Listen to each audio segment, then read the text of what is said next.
Una de las primeras cosas que nosotros hacemos cada mañana es elegir la ropa que nos vamos a poner. Y obviamente eso depende del plan que tenemos para ese día, con quién nos vamos a reunir, a dónde pensamos ir. No es lo mismo el ejecutivo que tiene que vestirse de manera formal para dirigirse a su oficina que el soldado que se prepara para la guerra o el padre de familia que se levanta junto a su esposa, junto a sus hijos para irse a la playa de fin de semana. No es lo mismo. Cada situación demanda una vestimenta particular y cada vestimenta se usa únicamente en el contexto de esa situación o circunstancia particular. El ejecutivo deja a un lado su traje, su corbata, cuando llega a su casa después de un día de trabajo y quiere descansar, quiere estar más cómodo. En mi caso particular, si yo no uso jean los sábados, no descanso. La ropa, no podemos vivir con esto puesto. Es una ropa temporal. Y lo mismo pasa con el soldado cuando termina la guerra. Pero mis hermanos, mis hermanas, hay un vestido que todo cristiano debe usar en todo tiempo, sea que esté en su trabajo, sea que esté en el campo de batalla, sea que esté de vacaciones en la playa con su familia. Pablo dice en Romanos 13:14 que debemos vestirnos del Señor Jesucristo. Eso no es opcional, eso no es temporal. Debemos vestirnos de Jesús los 365 días del año, las 24 horas de cada día. Y como vimos la vez anterior al considerar este pasaje de la carta a los romanos, vestirse de Jesús implica varias cosas. ¿Qué significa vestirse de Jesús? Bueno, por un lado, Pablo nos dice en Gálatas capítulo 3, versículo 27, que todos los que fuimos bautizados en Cristo Jesús, de Cristo estamos revestidos. En el momento de nuestra conversión fuimos despojados de la ropa sucia y maloliente de nuestros pecados y fuimos vestidos, fuimos cubiertos, fuimos revestidos de la justicia perfecta de nuestro Señor Jesucristo. Gloria al Señor por eso. Mis hermanos, eso ya sucedió. Fuimos justificados, es decir, fuimos declarados justos en el tribunal de Dios. Y todo eso únicamente por medio de la fe en nuestro Señor Jesucristo. Eso quiere decir, mis amados hermanos, que ahora tú y yo tenemos en el cielo una nueva identidad, porque ya Dios no nos ve como pecadores condenados, sino que nos contempla a través de la persona de su Hijo, nos recibe como hijos y nos trata como hijos. ¡Wow! Nosotros fuimos regenerados y adoptados. Somos hijos por el nuevo nacimiento, somos hijos por adopción. Un niño adoptado recibe el apellido de sus padres adoptivos y desde ese instante él es tratado con todos los privilegios que envuelve ser parte de esa familia.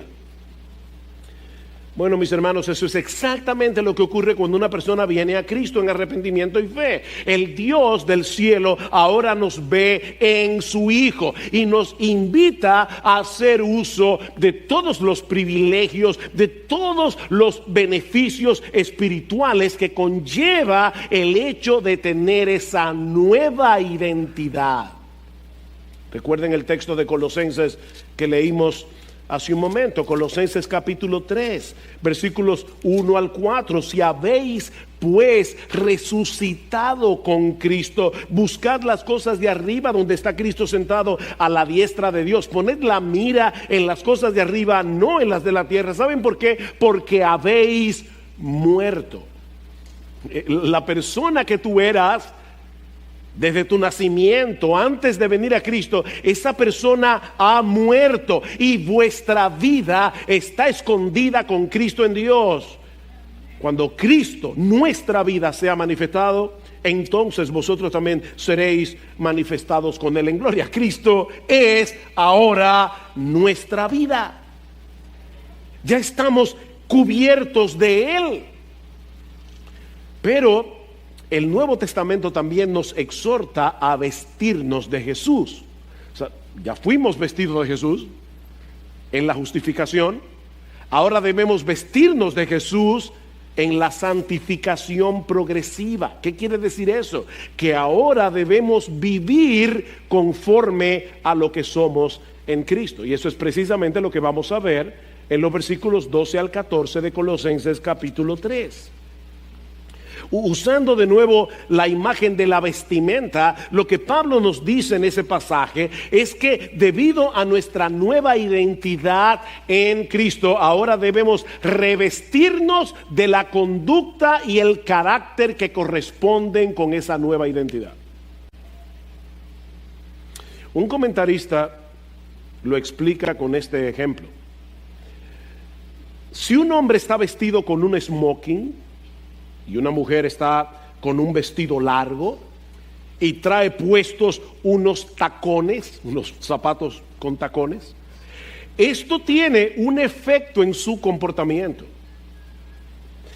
Te miras en el espejo y te ves vestido para una ocasión de dignidad y formalidad, así que te comportas como corresponde.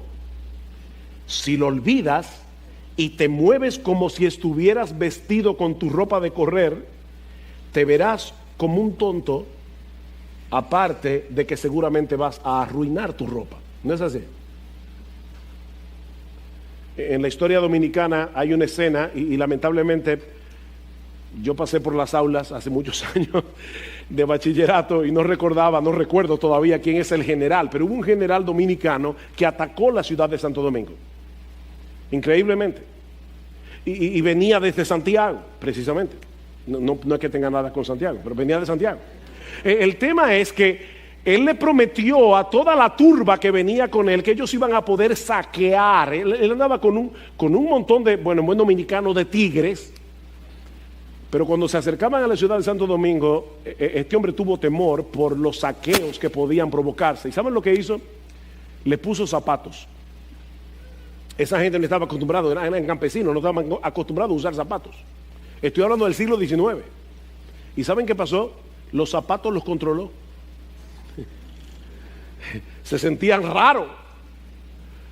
Ponle a un hombre un saco y una corbata y tú lo estás llevando por cierto camino. Bueno, mis hermanos, nosotros tenemos que vestirnos de Jesús porque ya fuimos vestidos de Jesús. O sea, tú tienes que mirarte al espejo cada mañana y decir, yo fui revestido con Jesús. Bueno, vive en una forma que sea coherente con ese vestido. Eso es lo que Pablo está diciendo en Colosenses capítulo 3. Ahora, nota que lo que estamos diciendo no es que nos hacemos cristianos tratando de cultivar el carácter de Cristo. No, somos salvos por la fe y únicamente por la fe. Lo que estamos diciendo es que ya que somos cristianos justificados únicamente por medio de la fe, ahora podemos y debemos parecernos cada vez más a Jesús. Ser coherentes. Versículo 12.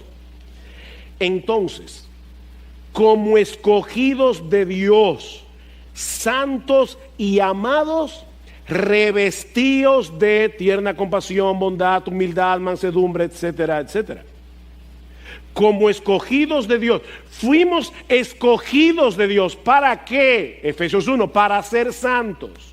¿Y por qué? Porque fuimos amados. ¿Ven cuál es nuestra identidad? Nosotros somos escogidos, somos santos y somos amados. Tú no necesitas más amor. Ya tú eres demasiado amado por Dios. Escogidos, santos y amados. Él tomó la decisión de amarnos desde antes de la fundación del mundo. La pregunta es, ¿cómo se supone que debemos vivir ahora? ¿Cómo luce vestirse de Jesús? Bueno, he aquí el carácter que corresponde con nuestra nueva identidad. En primer lugar, Pablo dice que debemos revestirnos de tierna compasión, o como dice la Reina Valera del 60, debemos vestirnos de entrañable misericordia, una misericordia que te remueve las entrañas.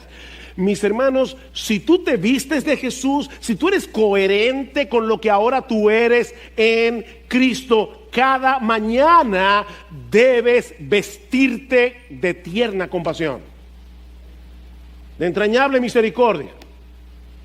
No se trata simplemente de una fría involucración con personas que están en necesidad. Se trata de una simpatía con el que sufre, que remueve nuestras entrañas y nos mueve a la acción. De más está decir que eso no es fácil. En todos nosotros hay una tendencia a quitar la vista del que está en necesidad y a colocar nuestras necesidades por encima de la de todos los demás. Lo natural no es que seamos compasivos, no es que seamos misericordiosos, sino más bien egocéntricos. ¿Cómo podemos luchar contra esa tendencia del corazón de tal manera que podamos vencer la indiferencia, el egocentrismo y vestirnos de compasión y de misericordia? La respuesta es el Evangelio.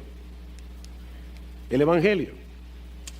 Dios tuvo misericordia de nosotros cuando éramos unos miserables pecadores. No te ofendas, pero si tú eres cristiano, tú vas por la vida con un letrero que dice: yo era un miserable. Yo era un miserable. Y Dios nos amó. Cuando no teníamos nada en nosotros que nos hiciera dignos de su amor. La pregunta es, ¿una persona que ha sido amada de esa forma no debería tratar a los demás con la misma misericordia con la que ha sido tratado? ¿No debería dar de gracia lo que recibió de gracia? Mis hermanos, Dios nos vio en necesidad, Dios nos vio con nuestro vestido maloliente y harapiento de nuestro pecado, pero en vez de quitar la vista, nos amó y se involucró. Nos amó y se involucró. Y ahora yo te pregunto, ¿mantienes tus ojos abiertos a las necesidades que hay a tu alrededor? ¿Sabes que la misericordia comienza con los ojos? Y de ahí se extiende al corazón. La misericordia comienza con los ojos y de ahí sigue con el corazón. Ustedes recuerdan la historia de aquellos dos ciegos que estaban camino en la salida de Jericó y comenzaron a clamar a Jesús: Hijo de David, ten misericordia de nosotros. ¿Qué hizo la multitud? La gente les habló en un tono duro y amenazador. Mateo 20:34. Pero entonces Jesús, movido a compasión, habiéndosele removido las entrañas, dice el texto literalmente, tocó los ojos de ellos y al instante recobraron la vista y le siguieron. Al Señor se le conmovieron las entrañas cuando vio el estado miserable en que vivían estos dos hombres. De manera que para la multitud estos dos ciegos eran un estorbo a la salida del pueblo, pero Jesús los vio con otros ojos. La misericordia comienza con los ojos. Dice en Proverbios 22:9, el ojo misericordioso será bendito. ¿Qué expresión? El ojo misericordioso. Porque dio su pan al indigente. La misericordia depende en gran medida de la manera como miramos a las necesidades a nuestro alrededor. Lo que la gente vio como una molestia, Jesús lo vio como una oportunidad de aliviar el dolor y la miseria humana. Y yo te pregunto, mi hermano, y me pregunto a mí mismo, ¿cuál de esas dos miradas nos identifica? ¿La de la gente o la de Jesús?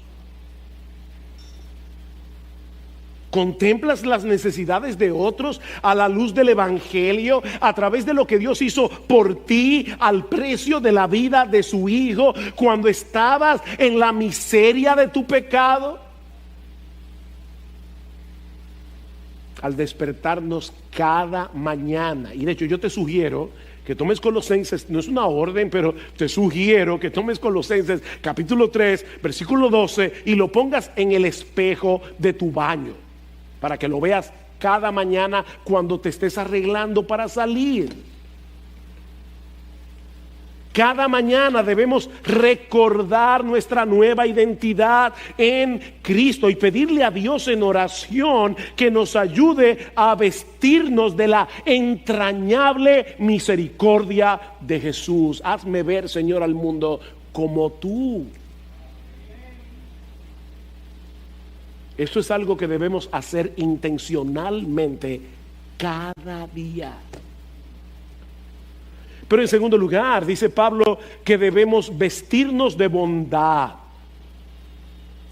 Debemos vestirnos de bondad. Y aunque esta palabra está íntimamente relacionada con la anterior, no son sinónimas. La bondad es lo contrario a la malicia, es lo contrario a la envidia, a eso que te mueve a desear tener lo que el otro tiene y a molestarte porque el otro tiene lo que tú no tienes. No sé cuántos aquí han escuchado esa famosa historia del hombre que se le aparece un genio.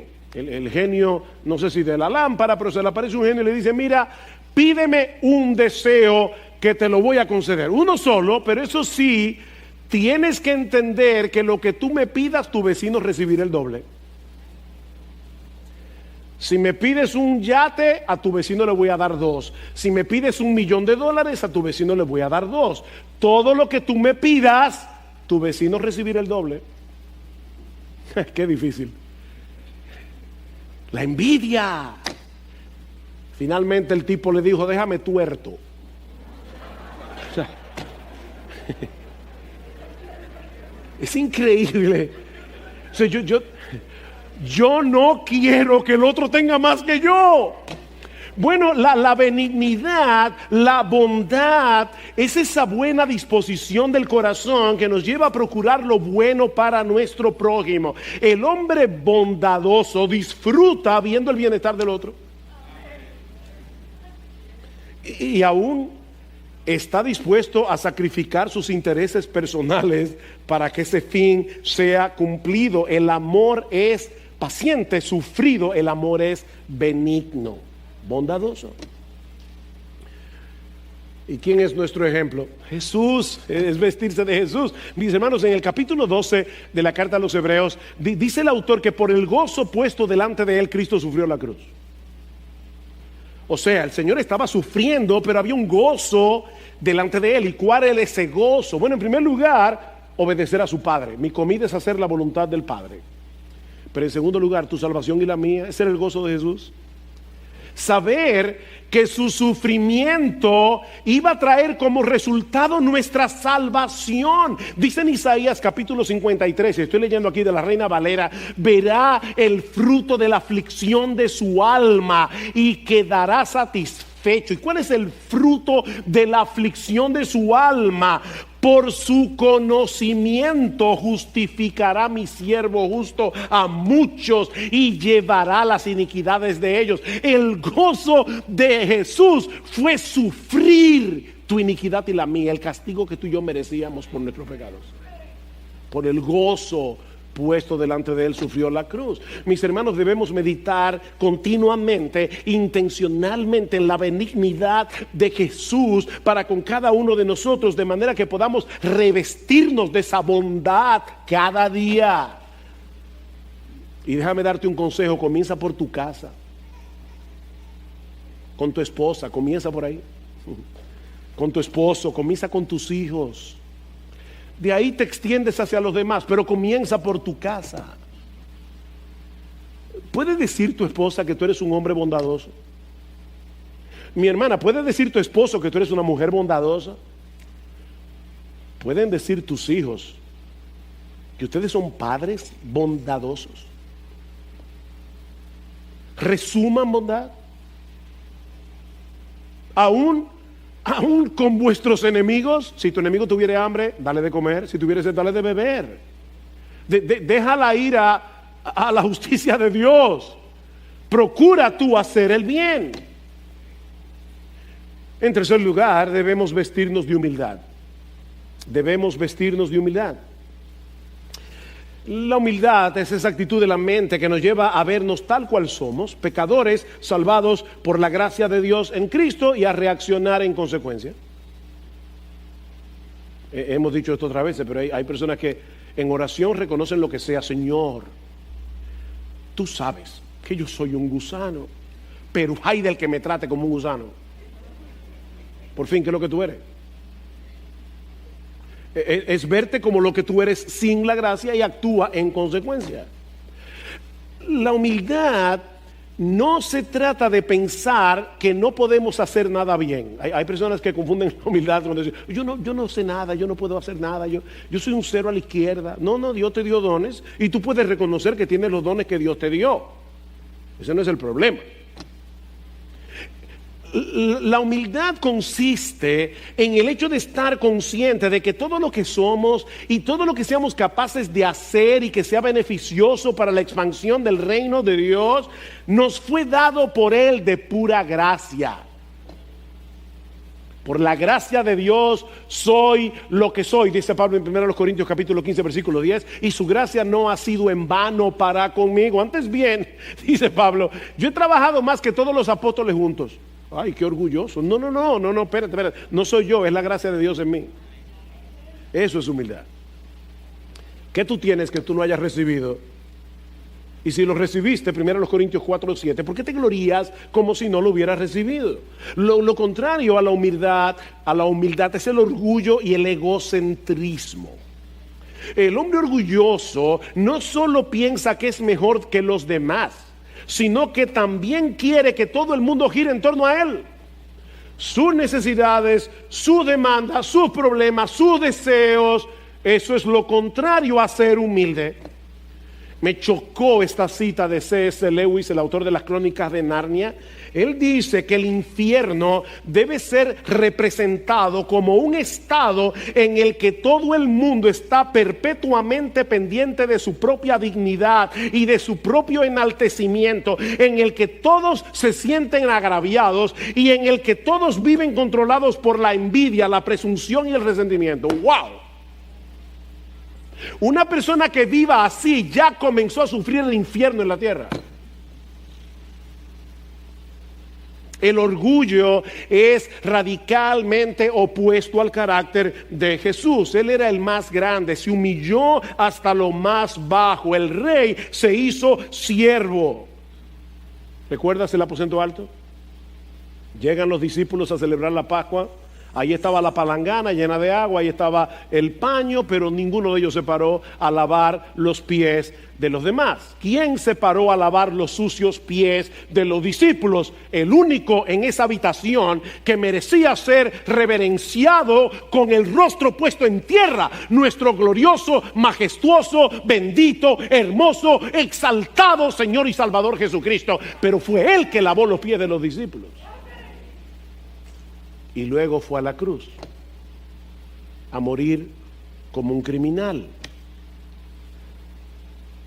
Ahora déjenme decirles algo, nosotros debemos imitar la humildad de Jesús, pero la humildad de Jesús es radicalmente distinta a la nuestra.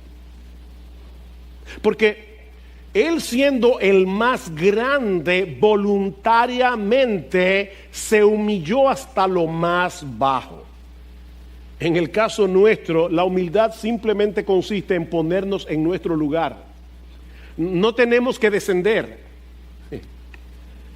Ya estamos ahí. No hay que bajar.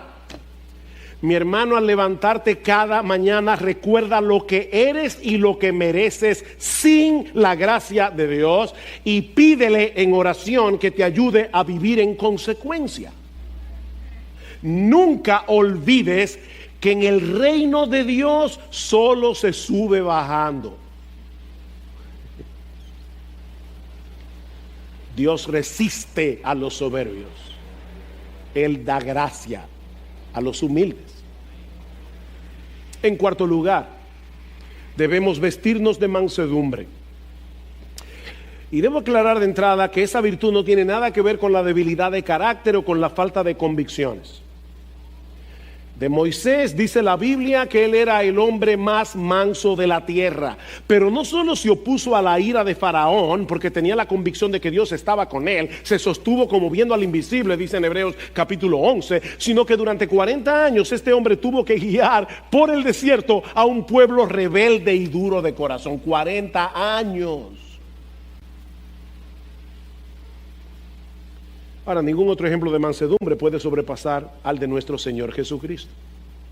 Aprended de mí, que soy manso y humilde de corazón. Mateo 11:29. Y hallaréis descanso para vuestras almas. Hallaréis descanso para vuestras almas. Jesús era la mansedumbre encarnada, pero no era débil ni cobarde. La mansedumbre y la debilidad no son sinónimas.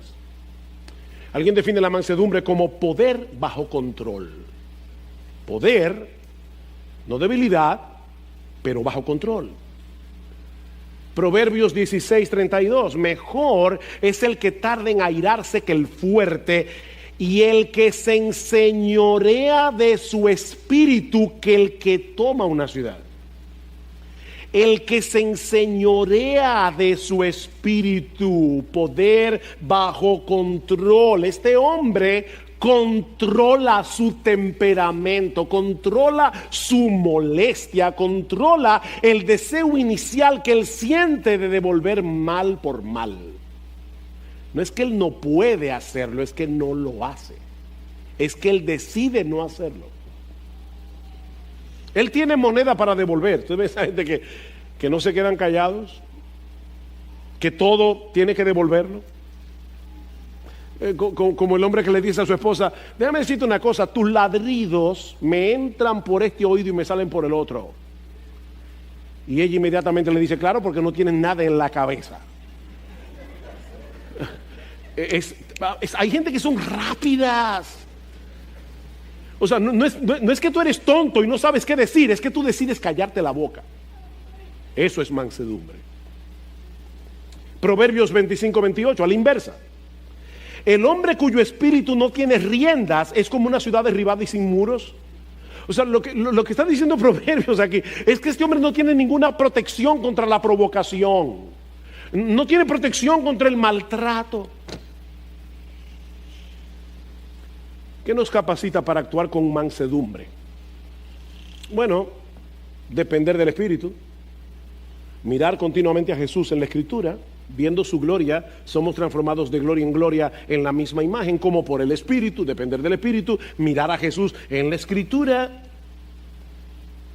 recordar lo que somos sin la gracia, como dice Martin Lloyd-Jones, el que está en el piso no tiene miedo de caerse. Tú te defiendes porque tú crees que estás en un pedestal. Pero también confiar en la soberanía de Dios. ¿Tú quieres ser manso?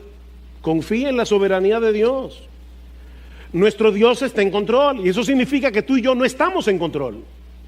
Él está en control. Y qué bueno, porque el universo está en mejores manos que en las nuestras. No tenemos que hacernos cargos de la situación y darle al ofensor lo que merece, porque Dios se hará cargo a su debido tiempo.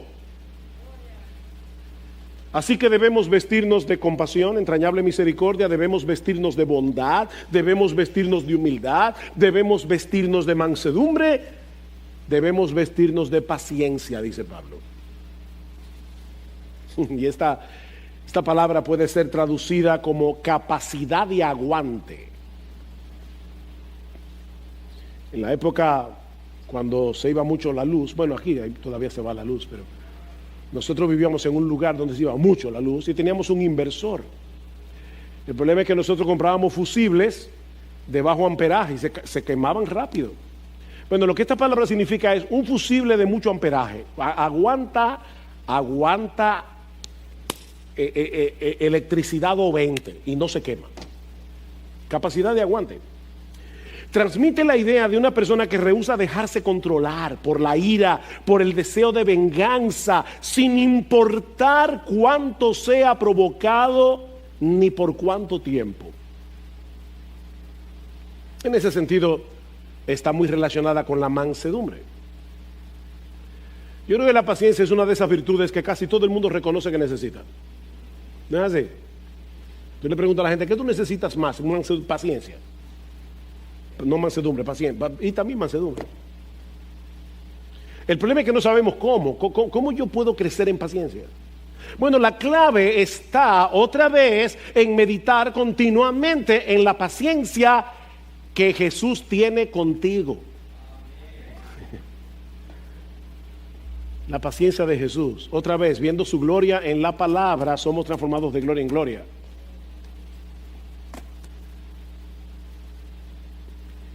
Miren, si yo fuera Dios, hace rato que me hubiera quitado la salvación. Pero Dios me tiene paciencia. Él no me quita lo que ya me dio de pura gracia y continúa trabajando pacientemente para completar en mí la obra que empezó. Filipenses 1:6. El que comenzó en vosotros la buena obra, Él la perfeccionará. Dios no va a dejar su obra en la mitad. ¿Por qué? Porque Él es paciente. Mis hermanos, meditar continuamente en la paciencia de Dios nos ayuda a desarrollar nuestra propia paciencia. Piensa mucho en la paciencia que Dios tiene contigo. Nosotros decimos, yo no sé cómo es que Dios no toma a toda esa gente que están conspirando contra Él y mandarlos al infierno. No, mira, sí, Dios es paciente con esa gente, pero Dios es paciente contigo todos los días. ¿No es así? Vístete de paciencia. Bien, ese es el cuadro general del carácter que corresponde con nuestra nueva identidad en Cristo. Eso es lo que significa en la práctica vestirse de Jesús. Pero ahora Pablo nos hace ver el impacto que va a tener ese carácter en nuestras relaciones personales. ¿Qué sucedería, mis hermanos, en nuestras relaciones unos con otros si todos en la iglesia tomáramos en serio este código de vestimenta? Ahora tenemos que ponernos la mascarilla. Bueno, eso es ahora por la pandemia, pero si tú eres cristiano, tú siempre debes ponerte la bondad, la humildad, la mansedumbre, la paciencia, la compasión. ¿Qué impacto va a tener eso en la iglesia? ¿Ustedes se imaginan a todos en la iglesia tomando en serio ese código de vestimenta? ¿O cómo serían nuestros matrimonios si cada día en tu casa, recuerda, comienza en tu casa, con tu esposa, con tus hijos? ¿Qué pasaría en nuestra relación matrimonial si todos los días nos vistiéramos de entrañable misericordia, benignidad, humildad, mansedumbre, paciencia? En una época tan individualista como la nuestra, fácilmente podemos perder de vista el aspecto corporativo de nuestra salvación. Cristo no salva individuos simplemente para llevarlos al cielo, sino para meterlos en una familia, en una iglesia. Vean una vez más lo que dice Pablo en el versículo 13: y soportándoos unos a otros, sopórtense. Y Pablo dijo eso porque él sabía que en la iglesia a veces hay personas que se van a comportar con nosotros en una forma insoportable. Y nosotros a veces nos comportaremos en una forma insoportable con otros. Sopórtense unos a otros y perdonándoos unos a otros si alguno, y ese sí condicional debe ser traducido como algo que es una realidad. Eso va a pasar. No es que Pablo está diciendo, si es que acaso, tal vez, alguna vez alguien te ofende. No. Eso va a suceder en la iglesia. Soportándoos unos a otros y perdonándoos unos a otros cuando alguno tenga queja contra otro. Como Cristo os perdonó, así también hacedlo vosotros. Uy, qué medida.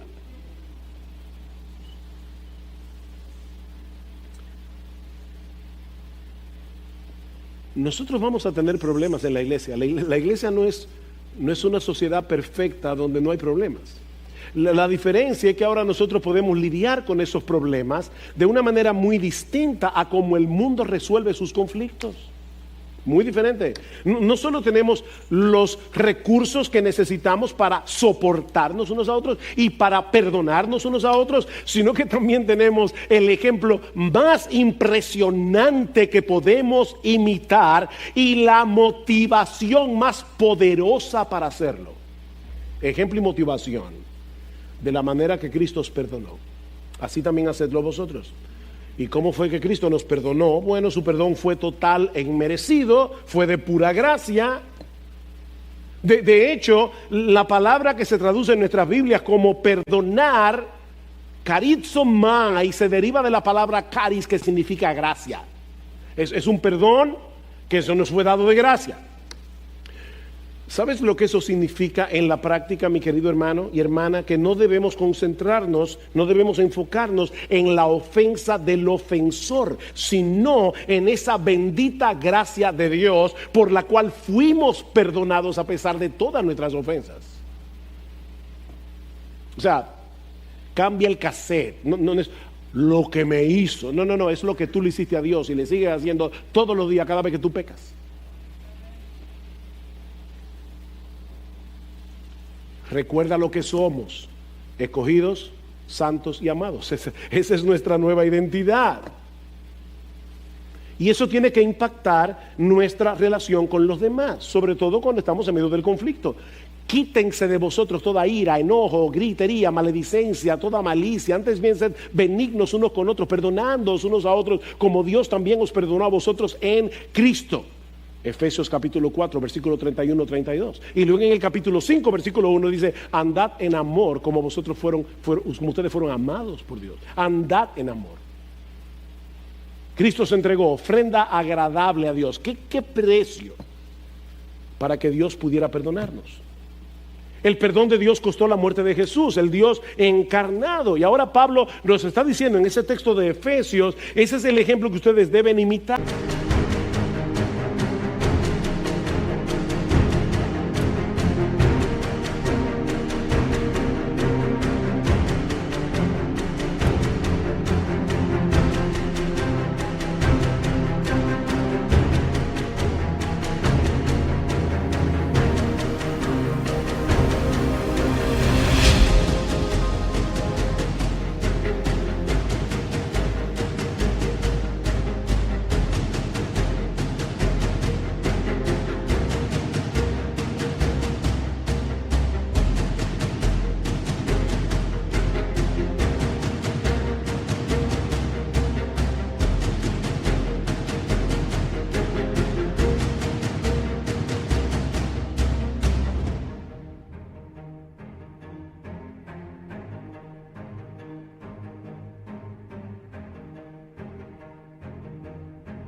Nosotros somos los hijos amados de Dios, y no olviden ni por un momento lo que Él tuvo que pagar para poder adoptarnos en amor.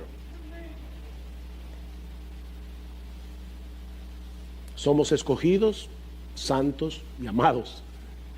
¿Qué debemos hacer ahora? Andar en amor, versículo 14. Y sobre todas estas cosas vestíos de amor, cúbranse de amor, que es el vínculo de la unidad, o como dice la Reina Valera, es el vínculo de la perfección. La perfección, la unidad perfecta solo se logra en amor. El amor, mis hermanos, es la virtud por excelencia del cristiano. Juan 13: en esto conocerán todos que sois mis discípulos. ¿En qué? En que os améis unos a otros como yo os he amado. Esa es la medida.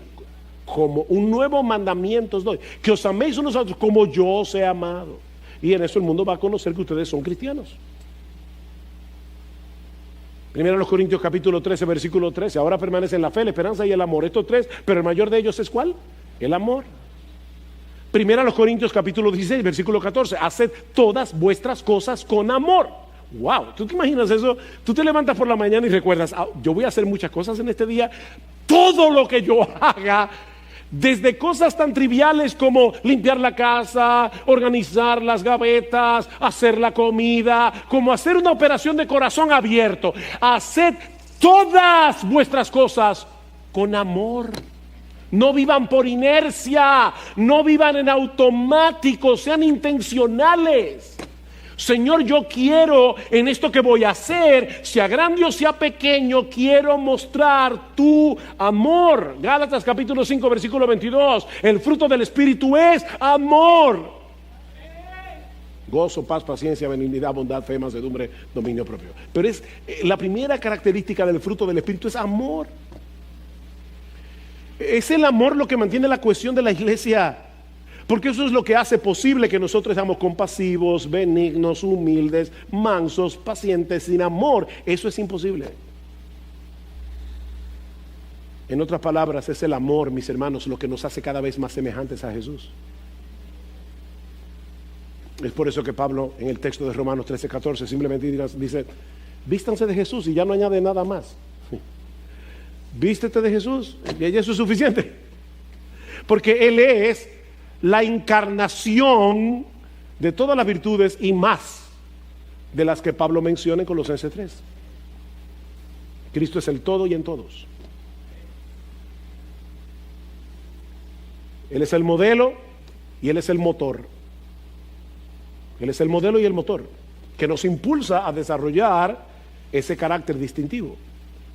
El amor de Cristo nos constriñe, el amor de Cristo nos presiona, el amor de Cristo nos empuja, pensando esto, juzgando esto, considerando esto, que si uno murió por todos, luego todos murieron, y por todos murió para que los que viven ya no vivan para sí, sino para aquel que murió y resucitó por ellos. Miren, mis hermanos, déjenme decir una cosa: a Dios no solo le importa nuestra obediencia, a Él le importa nuestra obediencia, pero no solo le importa nuestra obediencia, sino también lo que la motiva. ¿Qué motiva nuestra obediencia? Porque Él no quiere que le obedezcamos movidos por la culpa y por el temor. Él quiere que obedezcamos por el gozo que produce el Evangelio, el gozo de saber lo que ya Cristo hizo a nuestro favor hace 2000 años en la cruz. El Evangelio es el único combustible que puede mantener a un creyente en el camino de la obediencia de manera sostenida y gozosa. Por eso dice Michael Horton que la vida cristiana es como un bote de vela con el más sofisticado sistema satelital de GPS. Amid the quiet of the night, I sense the weight of worries taking flight. But darling, listen close and hear my plea. In this melody I ask, darling, don't you weep for me. In the shadows where fears reside, I find solace in the love you provide. With every step you ease my pain. In your embrace I found shelter from the rain. Darling, don't cry, don't shed a tear, for I'll be your fortress, I'll always be near. Though storms may rage and oceans may roar, I'll stand by your side. La ley moral, dice Horton, es el sistema GPS satelital. Pero mira, el bote, con el más sofisticado sistema satelital, si el viento no empuja las velas, no se mueve. Entonces, la ley de Dios es el GPS, pero el Evangelio es el viento que mueve el bote. El Evangelio es el viento. En la misma medida en que nos empapemos cada día del Evangelio de la gracia de Dios en Cristo, en esa misma medida tendremos la motivación necesaria para vivir a la altura de lo que somos en Cristo. Y ahora que vamos a participar de la Cena del Señor, este es un buen momento, mis hermanos, para recordar nuestra nueva identidad en Cristo. Pedirle perdón al Señor en todos aspectos, como decíamos al principio en nuestra oración, que a medida que avanzaba el mensaje tú decías: wow, Señor, yo necesito crecer aquí. Bien, tenemos la gracia perdonadora. Dios nos perdona. No te quedes postrado sintiendo ahora aplastado por la culpa. No te quedes ahí. Levántate, corre la carrera con los ojos puestos en Jesús y pídele al Señor en oración que te ayude a reflejar cada vez más los rasgos de nuestra nueva identidad. Vistámonos pues como escogidos de Dios, santos y amados, como hombres y mujeres que han sido hechos partícipes del más grande privilegio que un ser humano pueda poseer jamás, y todo eso de pura gracia, únicamente por los méritos de nuestro bendito Señor y Salvador Jesucristo, a quien sea la gloria, el imperio, el honor, la alabanza, la adoración por los siglos de los siglos.